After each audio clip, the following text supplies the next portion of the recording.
All right, ready for another deep dive? Today we're looking at IELTS Speaking, Beyond Band 7 plus Mastering Fluency, which is a pretty cool guide. Sounds interesting. And, even if you're not, actually prepping for the IELTS test, this deep dive is still super useful. Oh, how so? Well, it's packed with techniques to help anyone speak English more smoothly, more confidently. That flow state everyone wants, huh? Where the words just roll off your tongue. Exactly. And the best part, the guide promises these aren't just theoretical tips. It's all about stuff you can actually use, right away. Actionable strategies. Love that. So many guides are all theory and no action. Not very helpful in the real world. Right. So let's jump right in. The first big idea is thinking in English. Okay, I'm listening. The guide says that translating in your head is, it's like driving with the parking brake on. It slows everything down. Yeah, that makes sense. You're adding an extra step to the process, right? Totally. Like first you have the thought in your native language, then you got to search for the English words, and only then can you speak. And that's where you get those awkward pauses and hesitations. It makes you sound less fluent. So how do we ditch the translator and actually start thinking in English? The million-dollar question. Well, the guide suggests this technique called internal narration. You basically become like the narrator of your own life. You describe everything you're doing in English. So I'm making breakfast, grabbing my keys, heading out the door. Exactly. It might sound a little weird at first, but it actually works. Why is that? Well, you're basically rewiring your brain. You're training it to process the world in English. Right. It builds those neural pathways, like superhighways in your brain. And those make language processing so much faster, more automatic. So it's about making those pathways stronger, Yeah. smoother. Exactly. So instead of just passively taking in English, like watching a movie or whatever, this forces you to actively engage with the language. Makes it more ingrained, more natural. I like that. Okay, so thinking in English, check. What's next? Well, the guide talks a lot about connectors. Connector. Yeah, these are the little words and phrases that connect your ideas. They help you structure your speech, make it flow. Okay, give me an example. Sure. So instead of saying, I like reading, I read a lot of books, you could say, I'm an avid reader, and consequently, my bookshelves are overflowing. Oh, I see. It sounds more sophisticated. It does, right. And it's not just about sounding fancy. Connectors actually help you organize your thoughts better. In what way? Let's say you use a connector, however, or on the other hand, that signals a shift in your argument so it's easier for the listener to follow. It's all about being clear and guiding them through your thoughts. The guide breaks down connectors by function, which is super helpful. You've got connectors for adding information, giving examples, contrasting ideas, even for, wrapping things up. It's like a cheat sheet for better conversations. Totally. But let's be real. There's this one thing that can really trip us up when we're trying to speak fluently. What's that? Filler words. Yeah. Those ums, likes, and you knows that sneak in. Ah, those are the worst. Right? I used to be the queen of, We've all been there. The guide has this technique that I have to admit, I was skeptical about at first. Oh. Tell me more. Embracing the pause. Silence.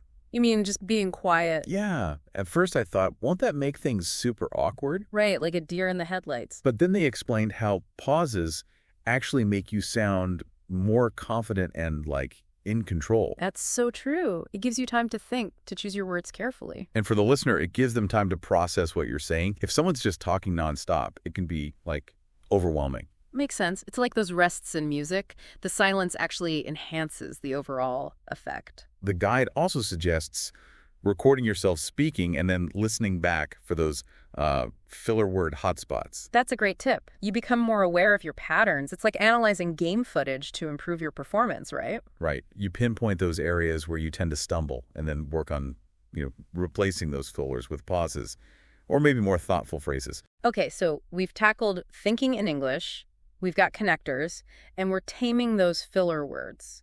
What's next on the fluency checklist? Well, we can't forget about expanding our answers. Those one-word or one-sentence responses aren't going to cut it. Especially if you're aiming for a high score on the IELTS. Exactly. The guide has this cool technique they call the three-step expansion technique. Okay, I'm intrigued. What's that all about? It's about, adding depth to your answers, giving more information. Instead of just giving the bare minimum. Right. So imagine the examiner asks, what's your favorite way to relax? Right. A simple answer would be I like listening to music. pretty basic. Right. But with the three-step expansion technique, you turn that into something way more engaging. Okay, how do we do that? So, step one is to explain why. Instead of, I like listening to music, you could say, I find listening to music incredibly relaxing because it helps me unwind after a long day. So you're giving a reason. You're adding context. Exactly. And step two is to give a specific example. Like, for instance, I recently discovered this amazing jazz musician, and his music just melts my stress away. Love it. Now you're sharing a personal experience, making it more relatable. And the final step is to add a personal opinion or, connect it back to your own experience. Yeah. So you could say something like, in my opinion, music is a powerful form of therapy, and I think everyone should have a go-to playlist for those moments when they need to de-stress. Wow, that went from a one-sentence answer to a really well-developed response. You're showing off your vocabulary, your ability to think critically. It's a game changer, and I think it works for any conversation, not just the IELTS exam. For sure. It shows you can express yourself thoughtfully. Okay, so we've covered a lot, but there's one more strategy the guide emphasizes, especially for the IELTS. What's that? Time practice. Ah, yes. You can have all the knowledge in the world, but if you don't practice under pressure, you might freeze up when it matters most. Exactly. The guide says you got to practice under pressure, just like you would for like a sporting event or a musical performance. It's all about building those good habits, that muscle memory. They suggest an exercise where you pick an IELTS speaking topic, set a timer for 1 minute, and just speak continuously. Oh, like a mock test? Kinda, yeah. It simulates that test environment. You have to think on your feet, organize your thoughts quickly. And deliver a clear response within a specific time frame. Yep. And they say it's super important to record yourself while you're doing this. Why is that? So you can listen back and analyze, how you did.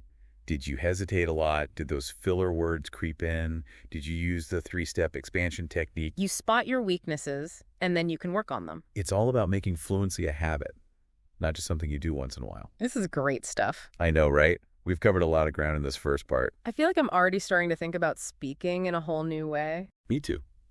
We'll be back after a quick break to talk about how to use all of these strategies together for maximum impact. Don't go anywhere. We've got more fluency gold to mine. We're back. And I don't know about you, but I'm already feeling more fluent just thinking about all these techniques. Me too. It's amazing how, even small changes can make such a big difference. Right. And this guide is so cool because it gives you a framework. It's not just random tips. It shows you how to use everything together. To create that smooth, effortless flow. Yeah. So let's say you're in the IELTS speaking test, right? Yeah. And the examiner hits you with this tough question. Like, tell me about a time you had to overcome a challenge. What do you do? How do you use all these fluency tools? Okay, game on. First things first, think in English. No translating allowed. No switching back and forth between languages. Nope. Got to go straight to the English brain. Mm-hmm. So what comes to mind when you think of a challenge? I'd probably talk about learning to play the guitar. That was way harder than I thought it would be. Perfect. Now, instead of just saying learning guitar was hard, let's use that three-step expansion technique. Okay, so learning guitar was a real challenge for me because I had no musical background. Yeah. That's the why, right? Exactly. Now, give me a specific example to illustrate that challenge. Okay. For instance, I remember spending hours trying to learn just one simple chord. Yeah. My fingers just wouldn't cooperate. Haha, I can relate to that. Now for the final step, add a personal opinion or maybe connect it back to your experience in some way. All right. Looking back, I'm so proud I didn't give up. I think it's so important to challenge yourself, to step outside your comfort zone. Boom, you nailed it. You've got the why, the example, and the personal reflection. It's a complete answer, not just a simple statement. And don't forget the connectors. I could add a however somewhere to show the contrast between struggling and then finally succeeding. Yeah, good idea. That shows you're really thinking about how you're structuring your response and adds that little extra polish. And of course, this whole time I'm watching out for those filler words, replacing them with those strategic pauses. You're conducting the fluency orchestra. Haha, exactly. Yeah. And it's not like I'm just making this up on the spot, right? I've practiced this through those timed response exercises. You've built up that muscle memory. Fluency becomes a habit, not just something you hope for. It's like having a secret weapon, knowing you can handle any speaking challenge that comes your way. Exactly. And the best part is, these techniques aren't just for the IELTS exam. You can use them in any speaking situation. That's what I love about this deep dive. We're not just talking about passing a test. This is about unlocking a whole new level of fluency, something that can change how you communicate in all areas of your life. Imagine giving a presentation at work, feeling totally confident, or meeting new people and having those conversations flow effortlessly. It's about breaking down those barriers that stop you from expressing yourself, from sharing your voice with the world. Fluency gives you the power to connect with people on a deeper level. It's a pretty amazing thing. It really is. Yeah. But I think we should talk more about this idea of fluency as a journey, because it's so important. Definitely. And it ties in with something else I wanted to mention from the guide. So we've talked about all these techniques for getting more fluent. But what does it actually mean to, embrace fluency as a journey? Well, the guide talks about celebrating those small wins. Small wins. Yeah, let's say you nail a presentation at work. Okay. And you use all those connectors we talked about.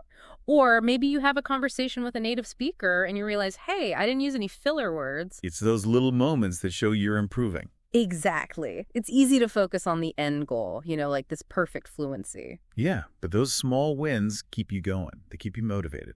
And it's not just about celebrating the good stuff. It's also about those challenges, those moments where you, maybe stumble a bit. You mean like making mistakes? Yeah. But instead of seeing them as failures, think of them as opportunities. To learn and get better. Right. It's like your brain is giving you feedback. It's saying, hey, pay attention. We need to work on this a little more. That's a good way to look at it. I think it's easy to feel pressure, to be perfect, especially when you're prepping for something like IELTS. Oh, absolutely. But fluency isn't about being perfect. It's about communication, being able to get your message across. Exactly. And I think sometimes we get caught up in wanting to sound exactly like a native speaker. But that's not really the point, is it? The point is to be understood, Hmm. to express yourself, to Right. connect with people. And that's something anyone can do. It doesn't matter what your background is or, what your current level is. So how do we do that? Embrace the journey. Celebrate those little wins. Learn from the challenges. And never give up. It's about believing in yourself Mm. and trusting that you can do it. Language is a powerful tool, It's how we connect with others, share ideas. We can make a difference with language. Exactly. So to everyone out there who's working on their fluency, keep practicing, keep experimenting. And don't be afraid to challenge yourself. You've got this. And remember, fluency isn't just about passing a test. It's about opening up a whole world of possibilities. That's a great way to put it. Mm. Well, that's all the time we have for today's deep dive. We'll be back next time with another fascinating topic. Until then, happy speaking, everyone.